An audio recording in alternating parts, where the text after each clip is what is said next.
Assalamualaikum warahmatullahi wabarakatuh.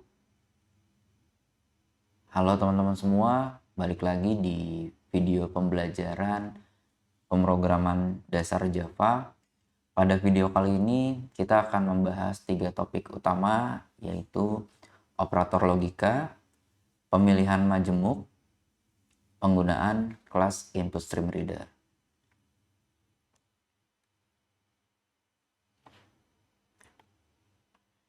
Kita mulai aja, kita bahas dari yang pertama, yaitu operator logika. Apa itu operator logika?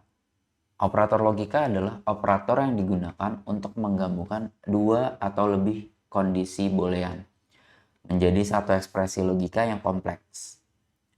Operator logika sering digunakan dalam struktur pemilihan maupun perulangan. Walaupun nantinya operator logika juga bisa ditempatkan di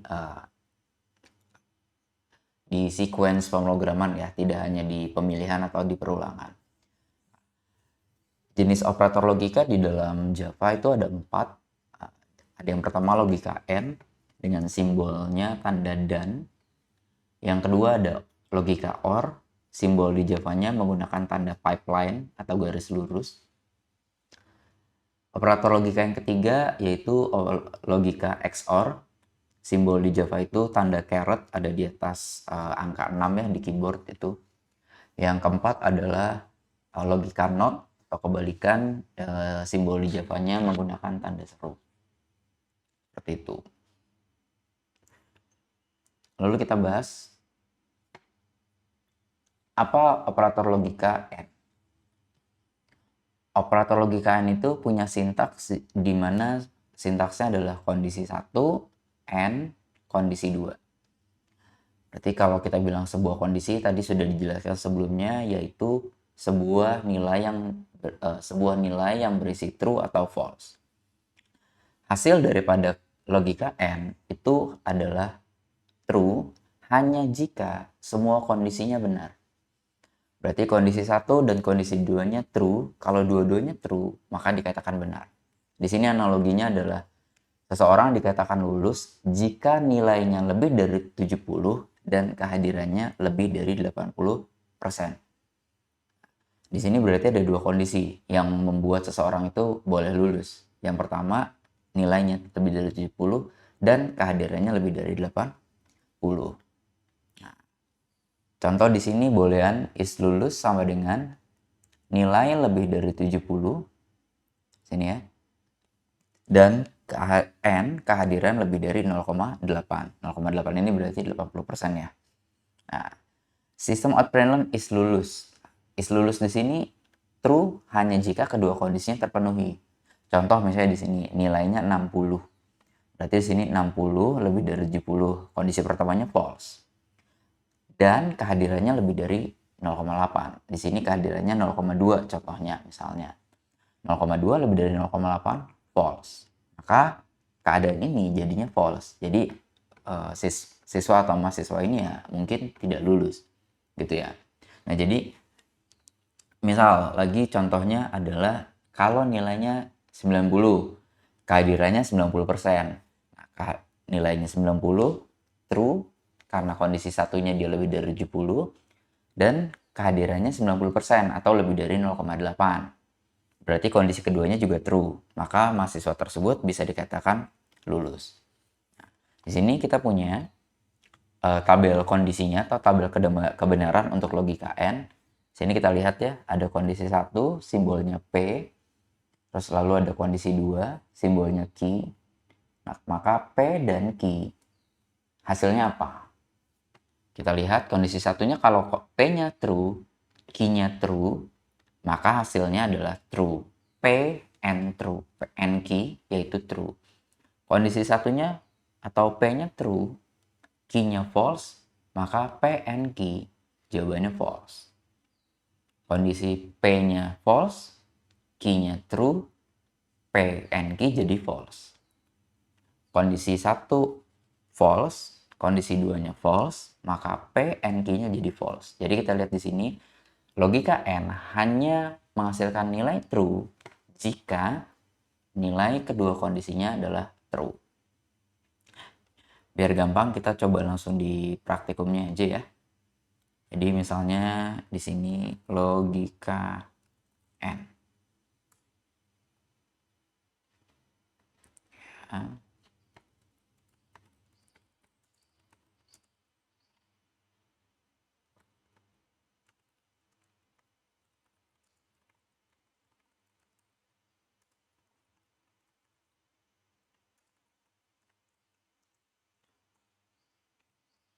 Kita belajar logika N.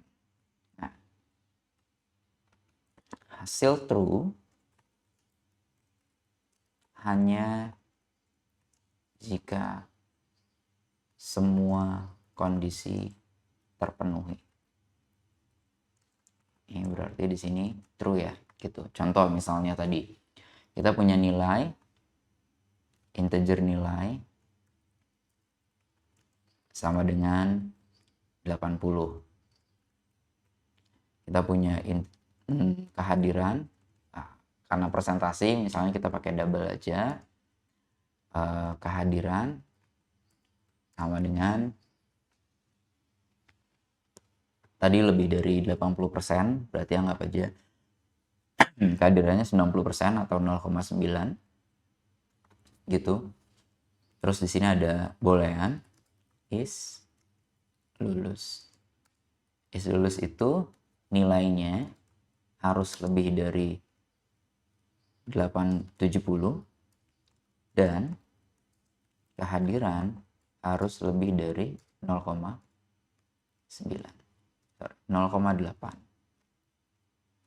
Coba sistem out println is lulus. Ya. Nah, kita coba outputkan. Nah, di sini outputnya adalah true ya. Kenapa outputnya true? Karena tadi kita tahu bahwa ini di sini ya, kita lihat nilai lebih dari 70, 80 lebih dari 70 itu true. Kehadirannya lebih dari 0,8, berarti dua-duanya true. Coba salah satunya kita ganti. Kita misalnya tadi nilainya tetap 80 tapi jarang masuk gitu ya. Gitu. Terus kita akan coba cek outputnya.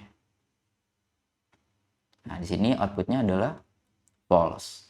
Kenapa false? Ya, sudah kita tentukan, kita pelajari tadi bahwa dia itu logika N hanya true jika dua-duanya terpenuhi. Semua kondisinya true. Kita lihat di sini kondisi pertama 80 lebih dari 70. Kondisi di sini true memang. Tapi kita lihat kehadirannya. Karena kehadirannya 0,2 atau cuma 20%, berarti lebih dari 80% itu false. Maka dia tidak memenuhi syarat untuk lulus. Jadi kita bisa pahami bahwa logika N dipakai kalau seperti apa? Berarti logika N dipakai jika kita hanya ingin membandingkan dua atau lebih kondisi di mana semuanya wajib terpenuhi. Gitu. Kayak misalnya selain itu contoh lagi kasusnya misalnya menentukan seseorang boleh masuk ke sistem atau tidak jika username-nya admin dan passwordnya admin, maka boleh masuk. Nah, atau biasanya juga digunakan misalnya untuk menentukan dapat beasiswa atau tidak jika nilai IPK-nya lebih dari 3,5 dan ekonominya sulit misalnya gitu, berarti dua-duanya terpenuhi baru dapat beasiswa. Itu logika N. Jadi di mana sebuah keadaan itu hanya bernilai true jika keduanya terpenuhi. Seperti itu. Oke. Lanjut. Berikutnya adalah ke operator logika OR. Apa itu operator logika OR? Kita mulai dari sintaksnya ya. Jadi sintaksnya itu kondisi 1 OR dengan tanda pipeline 2 kali kondisi 2.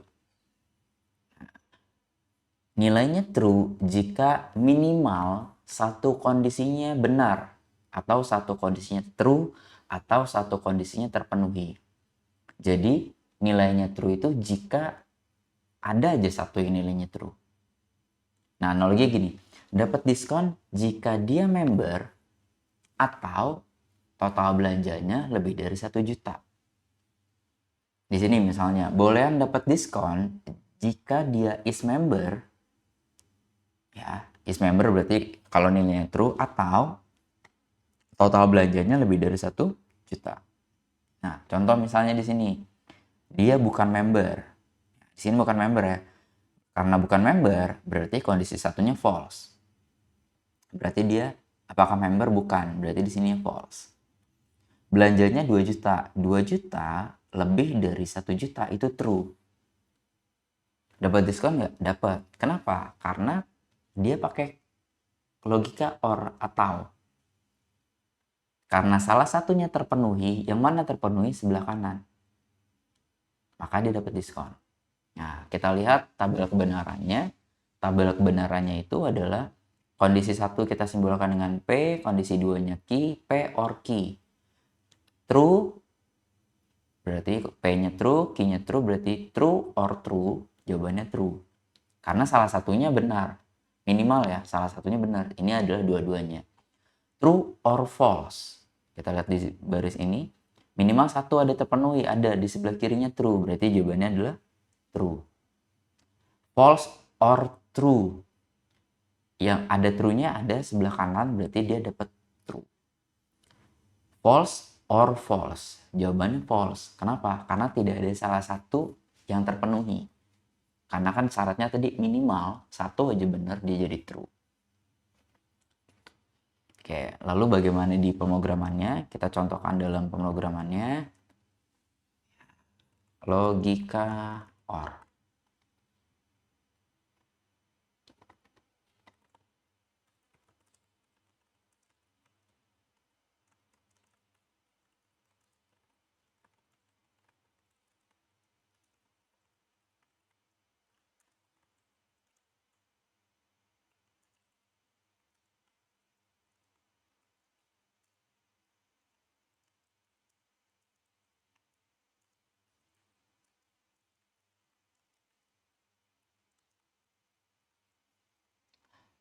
Jadi contohnya misalnya seseorang dapat diskon jika dia member atau belanjanya lebih dari 1 juta.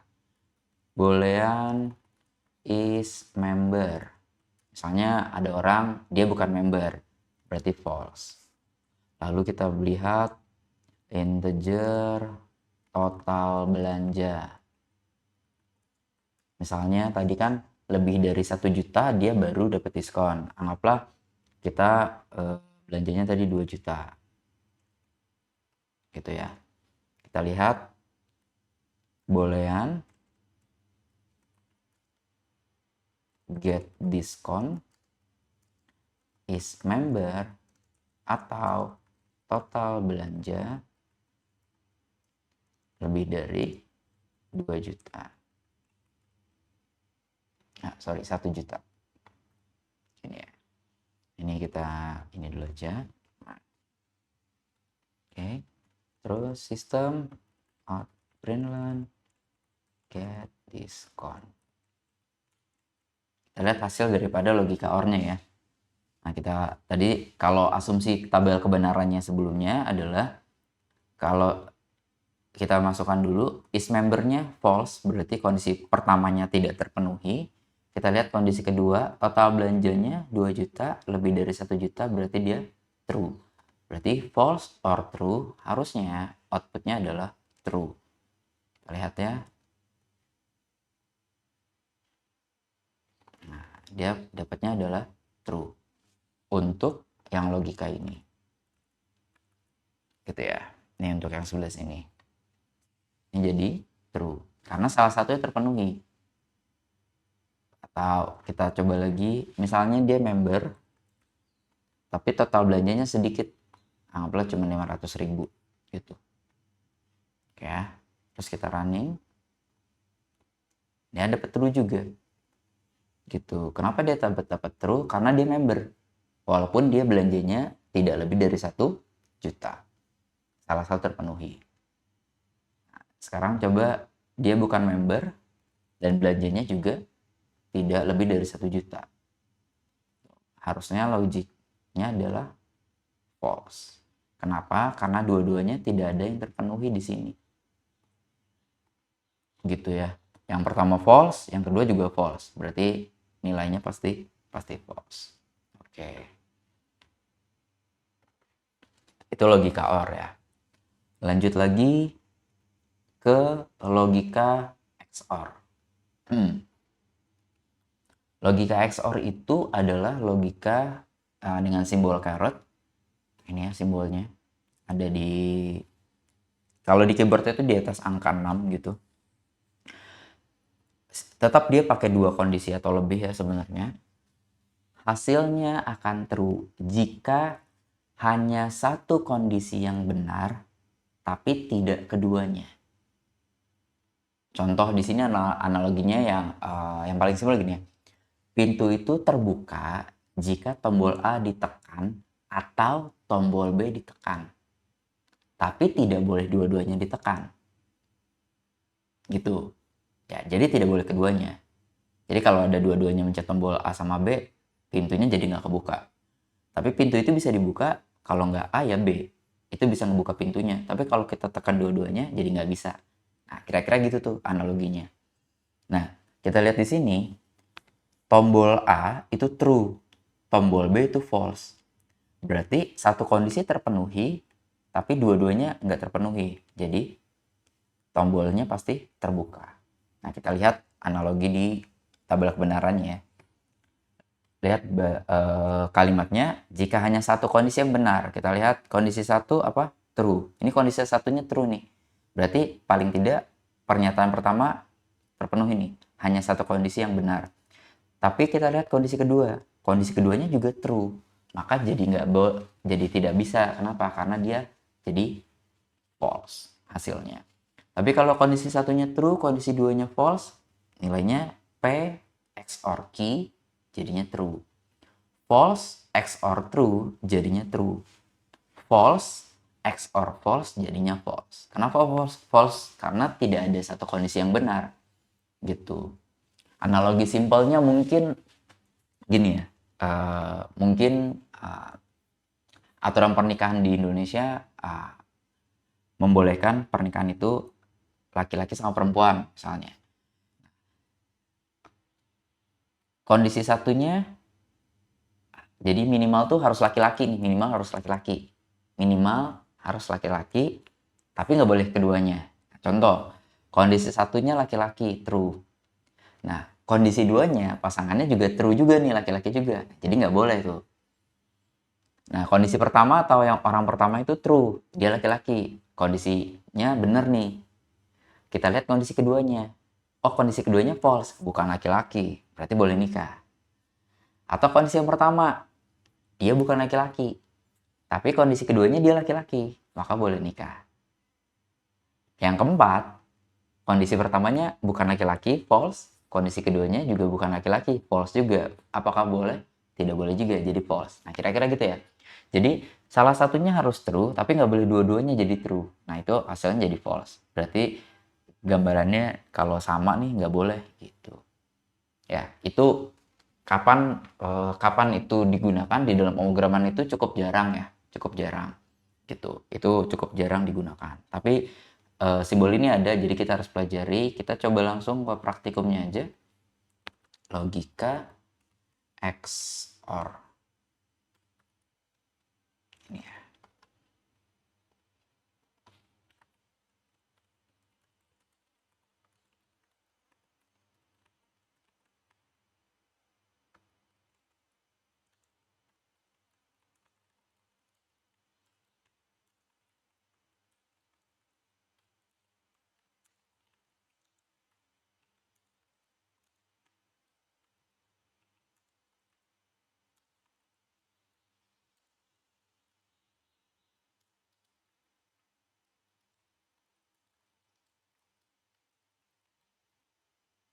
Contoh tadi ya, misalnya kita punya bolehan tombol A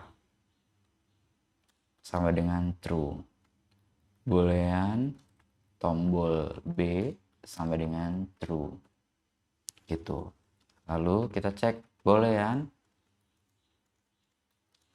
pintu terbuka sama dengan tombol A XOR tombol B. Sistem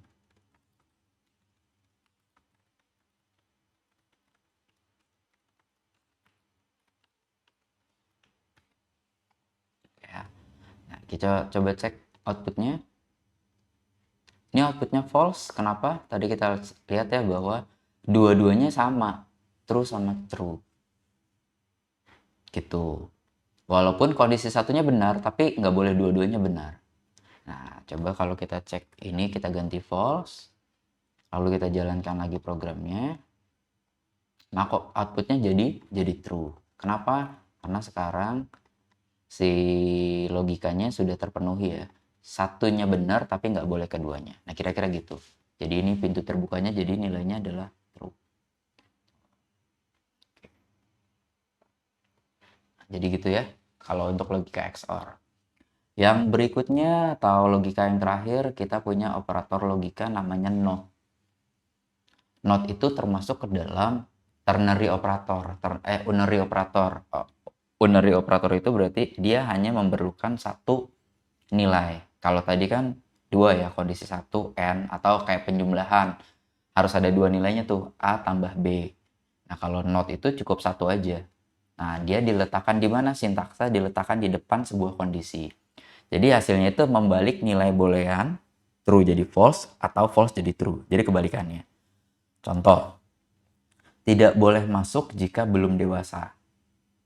Boolean is dewasa, kita cek nih dewasa atau tidak.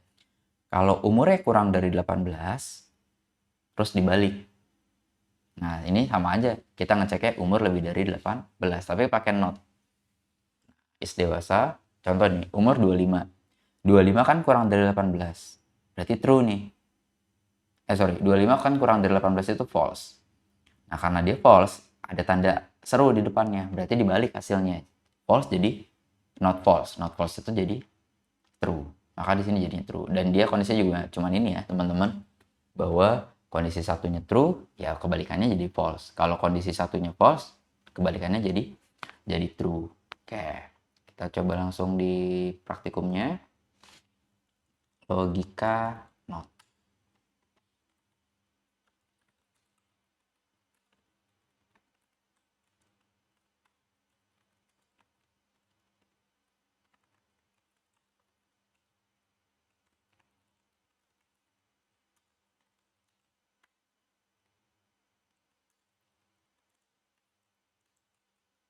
Ini tanda seru ya.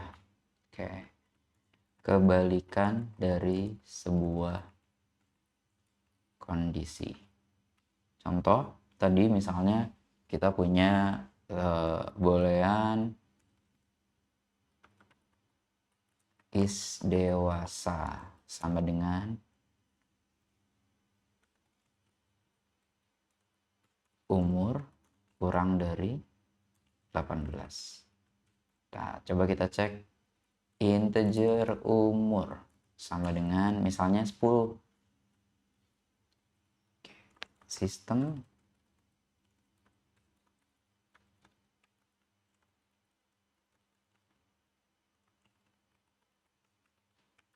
ini ya. Kita coba jalankan dulu di sini. Kita punya nilai 10, di sini berarti 10. 10 kurang dari 18, true atau false? Pasti false. Pasti true, maaf ya. 10 kurang dari 18 itu true. Nah, karena di sininya true, terus ada tanda serunya, berarti dibalik hasilnya. Yang tadinya true jadi false. Maka sistem out println is dewasa, outputnya jadi false. Gitu. Oke ya. Kenapa jadi false? Ya karena dia kurang dari 18 true dibalik. Gitu. Atau coba contohnya 25 tadi. Berarti 25 kurang dari 18 itu false karena ada tanda seru di depannya, berarti hasilnya kebalikannya. Jadi kebalikan jadi false yaitu true. gitu ya teman-teman ya. Jadi untuk operator not itu adalah kebalikan daripada kondisi awalnya. Gitu. Jadi keempat logika pemrograman itu nanti coba kita akan gunakan di pemilihan atau if ya. Jadi itu cuma ada 4, diingat aja. Ini ada tabel kebenarannya atau truth table dari kesimpulan keadaan-keadaan tadi yang kita sudah pelajari. Jadi kalau ada P-nya true, Q-nya true. Kalau pakai logika N jawabannya true, pakai logika OR jawabannya true, pakai logika XOR jawabannya false. Tapi di sini ada kebalikan dari P ya. Nah ini cuman di P-nya aja false. Kalau P-nya true, Q-nya false. Kalau kita pakai logika N, P, N, Q. Maaf ya, ini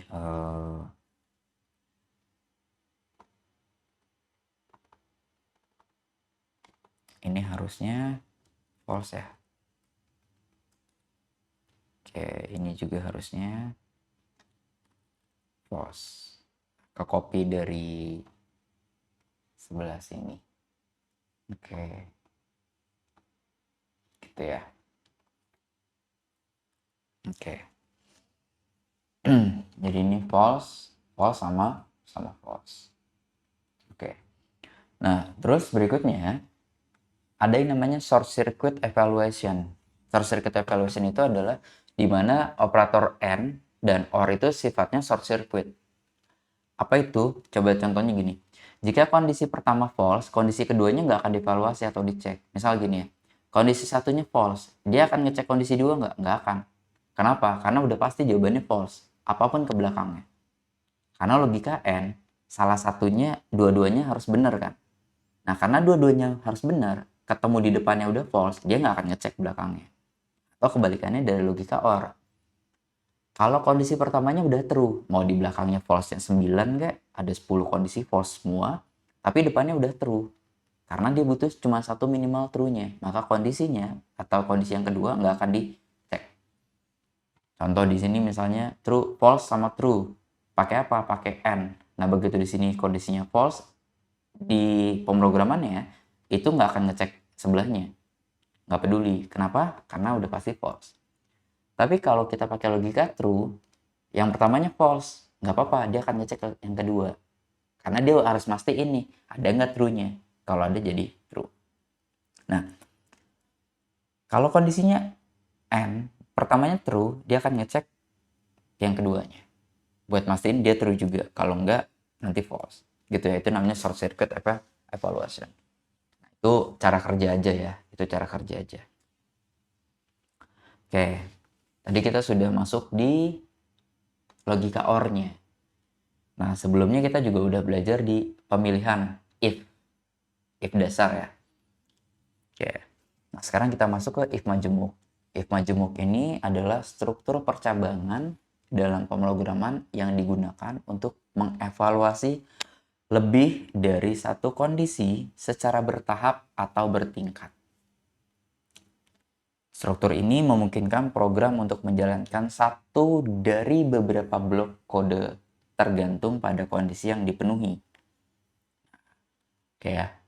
Jadi ingat di sini patokannya adalah kondisinya tuh lebih dari satu, agak banyak. Nah, karakteristiknya seperti apa nih? Apa bedanya dari if biasa? Sebenarnya nggak jauh beda, hanya kondisinya lebih banyak aja. Gitu. Dievaluasi dari atas ke bawah. If biasa juga sama ya. Maksud saya yang if dan else itu tetap sama. Dari atas dulu ke bawah. Dan hanya satu blok yang akan dieksekusi, iya. Nah, jika satu kondisi terpenuhi, blok lainnya akan dilewati. Contoh misalnya ada 5 blok kondisi if. Di awalnya sudah ketemu if true-nya, maka di bawahnya nggak akan dikerjakan atau dilewati. Else paling terakhir sifatnya opsional, digunakan jika tidak ada kondisi yang terpenuhi. Nah, itu seperti apa? Kita langsung ke sini aja, ke sintaks dasarnya. Tadi karakteristiknya akan dimulai dari paling atas. Ya, berarti dia akan ngecek dulu kondisi satunya. Kalau kondisi satunya false, maka pindah ke bawah sini. Dia ngecek kondisi kedua. Kalau kondisi keduanya false, dia akan ngecek ke kondisi ketiga. Kalau kondisinya juga false, dia akan ngejalankan else-nya. Maka di sini kita lihat else-nya sifatnya optional, digunakan jika tidak ada yang terpenuhi. Maksudnya optional di sini teman-teman boleh pakai, boleh tidak juga, tergantung kebutuhan. Lalu di sini lihat bahwa hanya satu blok yang akan dieksekusi. Contoh, jika kondisi satunya true, maka yang dikerjakan cuma yang ini aja kan. Jika kondisi satunya true, yang bawahnya nggak akan dikerjakan. Ini pun akan menjelaskan blok lain akan dilewati. Jadi contoh kondisi satunya udah true, bawahnya nggak akan dikerjakan atau nggak akan dicek. Kenapa? Karena sudah ketemu kondisi true-nya di kondisi satu. Gitu ya. Nah, jadi nggak ada bedanya, cuman bertahapnya seperti itu. Dan ingat, pemilihan hanya ada satu blok yang dikerjakan. Kalau ada satu blok kondisinya true, maka blok-blok lain atau kondisi-kondisi lain itu nggak akan dicek setelahnya. Nah, jadi ya kondisi satunya false, dia akan ngecek kondisi 2. Kalau kondisi 2-nya true, dia nggak akan ngecek kondisi 3, nggak akan jalanin else nih. Jadi berhenti nih di kondisi 2. Oke. Contoh praktikumnya yang paling sederhana ya. Public class penilaian huruf. Public static void main string RGS. Integer nilai sama dengan 78. Nah, dia akan ngecek nilainya lebih dari 90 atau tidak. Kita lihat kondisi satunya. Kondisi satunya false. Kenapa? Karena nilainya kurang dari 78. Pindah ke bawah. Apa itu? Else if nilainya lebih dari 80. Kita cek. 78 lebih dari 80 enggak? Oh, ternyata masih false. Karena masih false, berarti dia pindah ke bawah. Gitu. Else if nilai lebih dari 70. 78 lebih dari 70. True. Nah, karena dia true, maka nilainya jadi C. Gitu. Ya. Jadi, apa namanya? Ini penjelasannya seperti itu. Nah, coba kita praktikum ya. Tuh, kita praktekkan penilaian huruf. Ini tadi ya. Nah. Oke. Kita cek nilainya tadi di 78, hasilnya harusnya tadi C. Coba kita jalankan. Nah, nilainya C. Kenapa nilainya C? Tadi kita udah bahas bahwa 78 itu lebih dari 90 itu false. Pindah ke bawah, lebih dari 80 false juga, pindah ke bawah, lebih dari 70 true. Maka nilainya C. Nah, bagaimana kalau ini kita ganti jadi 95? Gitu ya. Output mana yang keluar? Nilainya adalah A. Lalu mungkin akan ada yang bertanya, 95 itu kan juga lebih dari 80. Kenapa nilai B-nya nggak dikerjakan? 95 itu juga lebih dari 70. Kenapa nilai C-nya nggak muncul? Nah, balik ke karakteristik if-nya. Jika ada satu kondisi sudah terpenuhi, maka kondisi berikutnya nggak akan dicek dan nggak akan dikerjakan sama sekali. Jadi contoh di sini nilainya 95, 95 lebih dari 90 itu true. Nah, berarti dia akan mati di blok ini.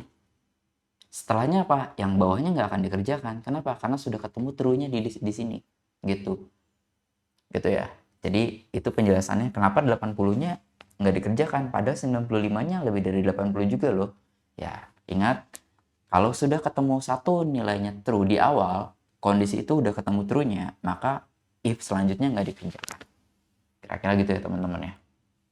Jadi, nah ini yang mengakibatkan tadi ya kondisinya bisa bertingkat. Jadi teman-teman kalau ada kasus kayak gini jangan terbalik. Jadi misal, oh kalau dibaliknya seperti apa? Ini 80 di sini, ini nilainya B. Ini 95 di sini, nilainya adalah A. Nah, dengan kondisi kayak gini, teman-teman bisa perhatikan bahwa kalau nilainya 95, dicek pertama 95 lebih dari 80, true. Dapat nilainya B. Nah, dia nggak akan ngecek ke bawah nih. Di sini 90 ya. Dia nggak akan ngecek ke bawah. Kenapa? Ya karena udah ketahan duluan di sini. Nah, jadi hati-hati terkait dengan if, else if yang banyak jika kondisinya memang bertingkat. Penilaian lah, range nilai ya. Apalagi range nilai itu hati-hati. Jadi kalau range nilai itu pastikan pilihannya urutannya sama ya. Oh, 90, 85, 70. Berarti urutannya sama. Atau nanti kalau dari yang kecil dulu nggak apa-apa. 70, 85, 90. Kayak gitu. Jadi jangan sampai teman-teman kalau range nilai itu salah gitu. Jangan dibalik. Karena kalau bertingkat itu ingat kondisi pertamanya true, kondisi lainnya nggak akan dicek. Gitu. Itu terkait dengan penilaian huruf. Atau contoh yang pertama ya. Kita lihat lagi contoh yang kedua. Di sini kita punya contoh terkait dengan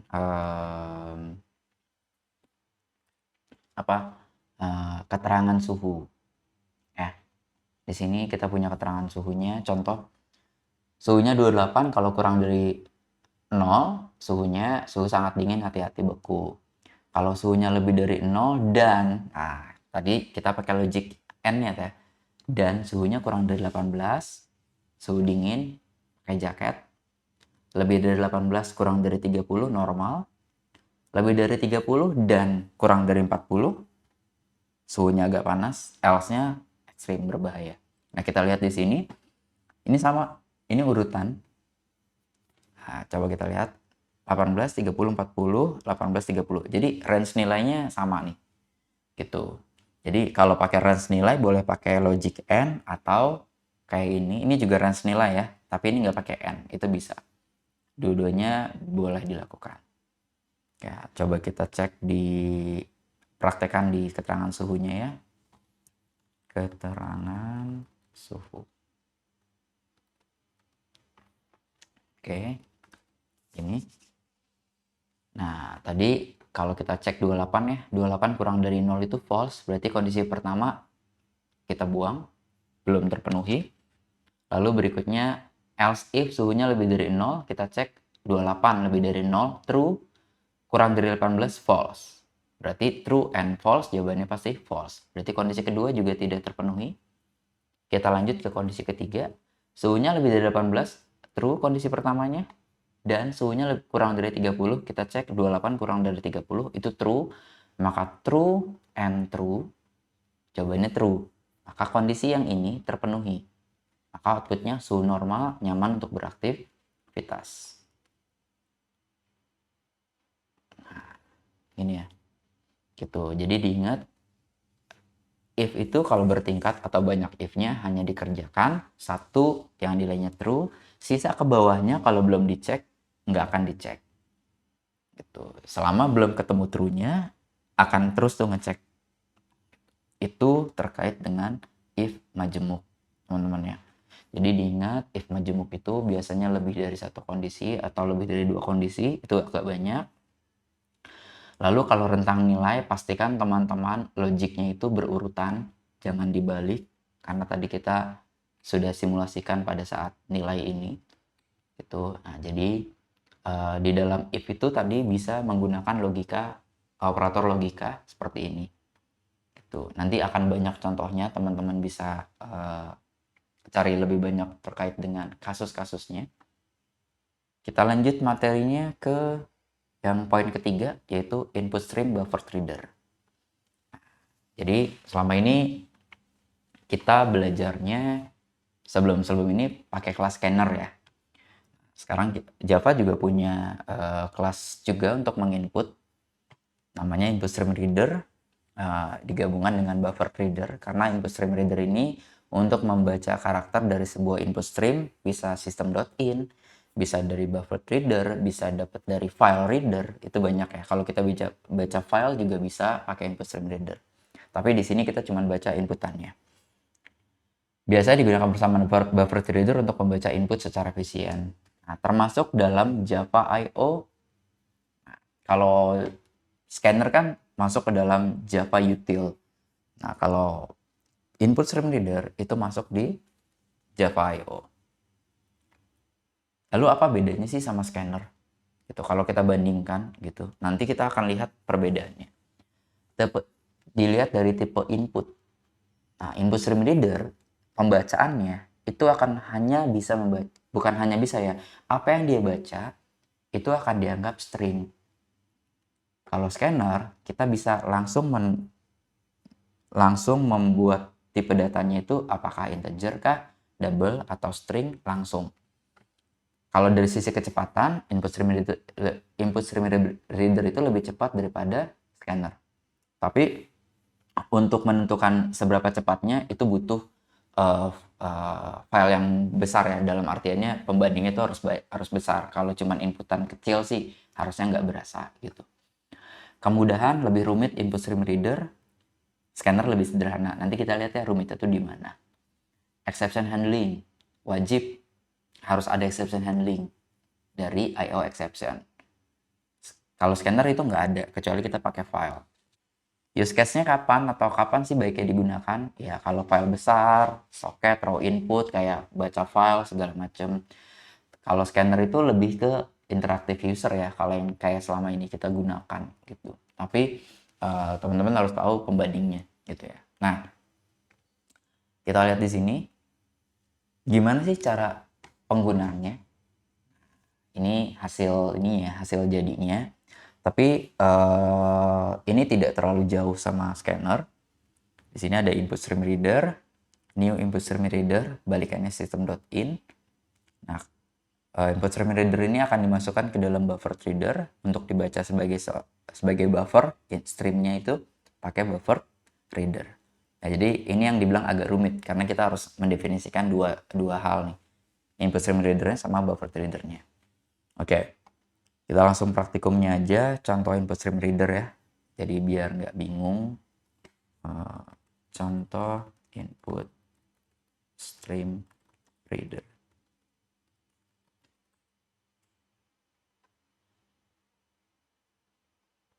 Di sini ya. Oke.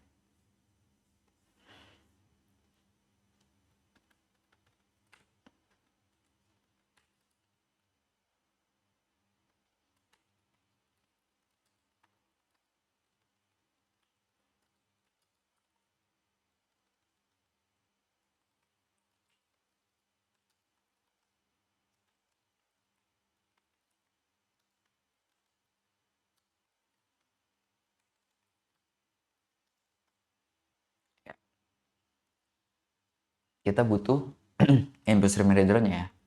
Input stream reader. Ini dulu misalnya, terus kita compile. Nah, ini error nih. Cannot find symbol. Kenapa? Karena input stream reader itu harus diimport dari ini. Nah, jadi kita import ya, jangan lupa import java.io input stream reader. Nah, dia dari package si java.io. Gitu. Yang berikutnya adalah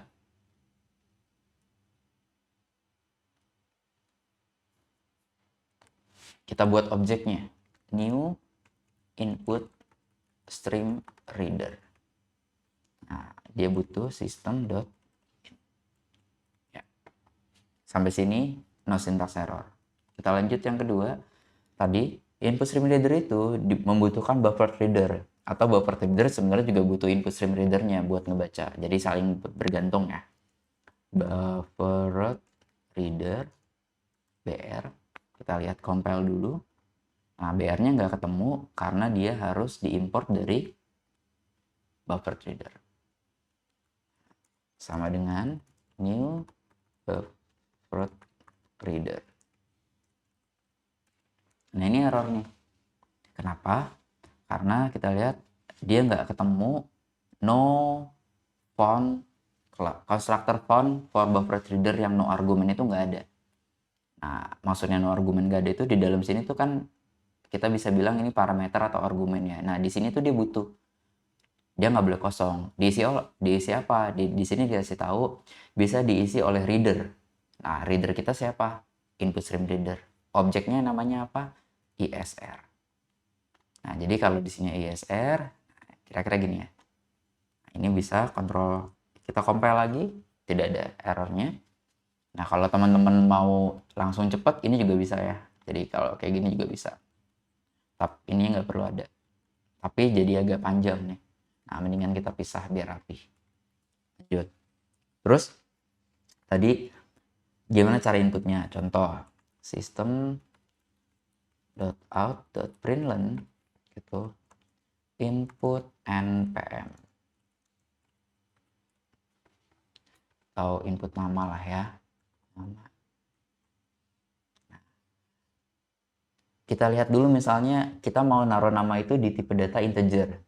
Ya, walaupun salah ya, tidak tepat ya. Tapi kita coba dulu ya. Integer. Langsung deh string. Nanti kita integer satu lagi. String nama sama dengan. Nah, biasanya kan kita tinggal next line atau apa. Tapi di sini br next read line. Gitu ya. Jadi kita baca read line. Kita lihat di sini teman-teman, read line itu balikannya string. Ya, return a string containing the contents. Jadi dia akan ngebalikin sebuah konten itu dalam bentuk string. Gitu. Nah, terus kita mau coba lagi system.out.println input umur Anda. Nah, kita mau taruh itu dalam integer. Integer umur sama dengan br titik ada read integer nggak? Nah, ini nggak ada. Gitu ya. Ini nggak ada. Kenapa? Karena memang nggak punya. Si buffer reader itu read-nya itu cuma ada dua. Read sama readline. Gitu. Read sama readline. Nah, kalau read itu dia ngebaca di sini single karakter. Ada berapa di karakter read. Jadi dia ngebaca karakter. Gitu. Jadi kita pakainya yang readline. Nah, karena kita pakai yang readline, kan tadi balikannya string ya. Nah, karena dia balikannya string, jadinya apa? Jadinya error juga. Errornya apa? Di sini. Nih. Tipenya nggak kompatibel. Karena balikan di sini string, masuk ke integer itu nggak bisa. Maka kalau tadi ya dibilangnya bahwa kalau datanya bukan string, kita harus parsing manual. Gitu. Gimana cara parsingnya? Cara parsingnya adalah misal kita mau parsing dia dari string ke integer. Berarti integer.parseIn dalam kurung gitu. Nah, ini parsing dari string ke integer. Pakai apa perintahnya? Ini integer.parseIn. Coba kita output system.out.println nama sama satu lagi kita outputnya adalah umur. Oke. Terus di sini ada error lagi. Kita lihat. Errornya adalah possible exception. Jadi tadi ya di sini kan dijelaskan bahwa exception itu wajib ada IO exception. Nah, kita lihat di sini dia jadi error nih. Kenapa? Karena kita nggak ada IO exception-nya. Caranya gimana? Ya paling gampang kita throws aja di sini exception. Gitu. Nah, errornya ada lagi. Nih, IO exception itu dapat dari mana? Dari sini. Jadi ada 3 import. Sebenarnya kalau teman-teman nggak mau pakai IO exception, itu teman-teman bisa hilangin ininya. Ini pun nggak sama ya, gitu. Jadi exception itu nangkep semua exception secara global. Kalau tadi secara khusus kita nangkep di package IO, tapi ini juga bisa. Jadi biar cepet ya nggak apa-apa. Jadi kalau teman-teman mau lebih detail nangkepnya pakai ini, tapi harus di import dari IO exception. Gitu ya. Tapi kalau misalnya nggak perlu lah kita outputnya ini aja. Ini juga bisa. Gitu ya. Itu tergantung kebutuhan. Tapi buat pembelajaran boleh pakai exception aja kok. Nah, kita running. Kayak input nama Budi, input umur, 30. Sudah. Outputnya Budi sama 30. Nah, itu penggunaan si input stream reader. Gitu ya teman-teman ya. Jadi ingat, input stream reader di sini. Ya, di sini ada penjelasannya. Readline itu hanya mengembalikan nilai string. Maka perlu parsing manual untuk tipe lainnya. Nah, di sini contohnya parsing manualnya pakai apa? Di sini ada parsing manualnya pakai readline. Integer.parseIn. Integer.parseIn si br.readline-nya. Gitu. Atau kalau mau biar lebih detail lagi, misalnya kita punya berarti kan string gitu ya. Umur input sama dengan br.readline. Karena tipe datanya pasti string. Nah, kita mau ubah itu ke dalam integer. Berarti umur input itu kita masukkan ke sini. Nah, itu. Kalau yang tadi cara apa? Cara cepetnya. Kalau ini cara kayak lebih detail. Oh, ditangkap dulu stringnya. Habis itu mau kita ubah ke integer. Ya udah kita pakai integer.parseIn. Gitu. Nah, jadi itu aja pembahasan terkait dengan operator logika, if majemuk, dan input stream reader. Teman-teman bisa mempelajari lebih jauh lagi, dicoba lagi studi kasusnya, itu ada banyak gitu. Nah, teman-teman tinggal praktekkan aja. Ya, itu aja dari saya, kurang lebihnya mohon maaf. Assalamualaikum warahmatullahi wabarakatuh.